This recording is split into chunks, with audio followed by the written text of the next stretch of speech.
दोस्तों, मैं हूं पराग और आज हमारे साथ है ज्योतिष के प्रकांड विद्वान आचार्य पंडित सुरेश शास्त्री। आज हम उनसे जानने की कोशिश कर रहे हैं कि मंगल को लेकर बहुत सारी चीजें कही गई कि मंगल ग्रह ऐसा कर देता है, किसी का मंगल दोष होता है तो ये करना पड़ता है। आखिर मंगल है क्या? पंडित जी क्या कहेंगे? सबसे पहले मैं आपके दर्शकों को अपनी तरफ से जय श्री राम।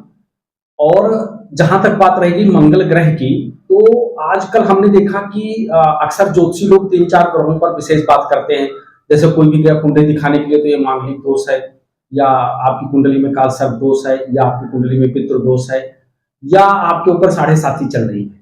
ये कुछ ऐसे फार्मूले हैं कि जिनको बता करके आपको कहीं ना कहीं कुछ ना कुछ गुमराह कर देते हैं। लेकिन जो हमारी रिसर्च सामने आई है, जो हमने रिसर्च किया है, मैं रिसर्च के ऊपर बात करूं क्योंकि ज्योतिष एक रिसर्च का विषय है। हमने ये देखा कि सबसे ज्यादा इफेक्टिव जो मंगल होता है, जिसको हम मांगलिक दोष कहते हैं, अगर तुम्हारे लगन में बैठा हुआ मंगल है या तुम्हारे चतुर्थ भाव में बैठा हुआ मंगल है, तो उसको प्रबल मांगलिक माना जाता है। मांगलिक का मतलब क्या होता है? सबसे पहले आप मंगल को जानो कि मंगल है क्या।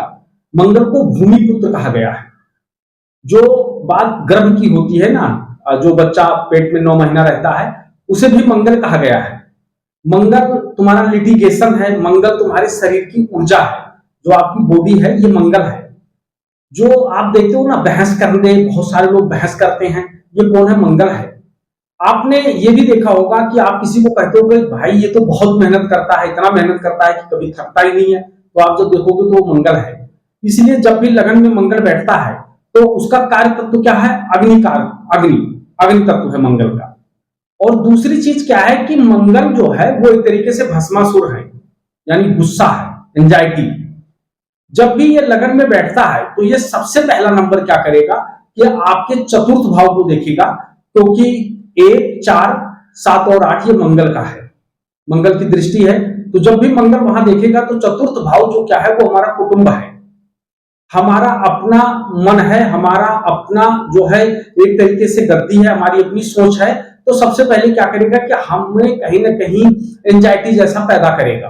और फिर उसके बाद क्या करेगा? सप्तम दृष्टि, वो सप्तम भाव को देखेगा। तो इस कारण से क्या होता है कि मांगलिक कुंडली को कहा जाता है कि मांगलिक लड़के के साथ शादी किया जाए। उसका सबसे बड़ा कारण क्या है?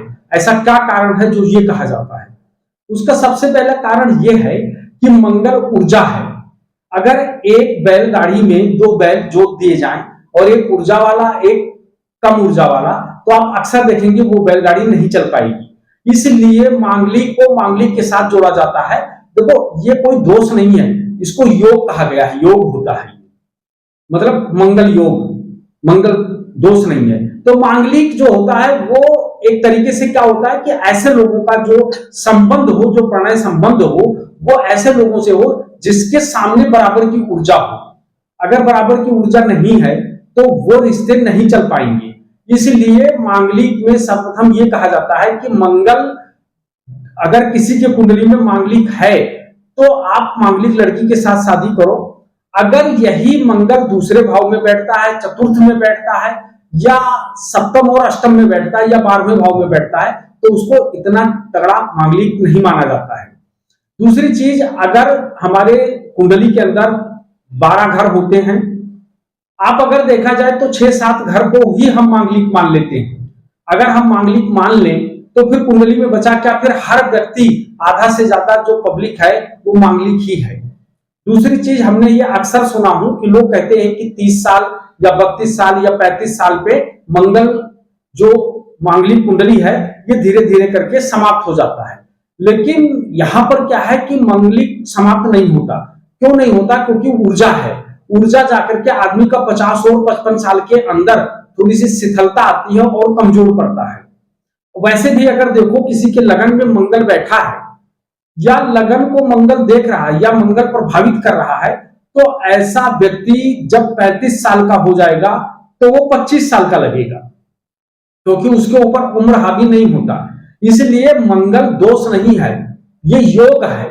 और योग मिला करके ही हमेशा शादी करना चाहिए। इसलिए जब भी हम कुंडली मिलाते हैं तो उसमें योग आता है, तो हम उस योग को लेकर के बात करते हैं।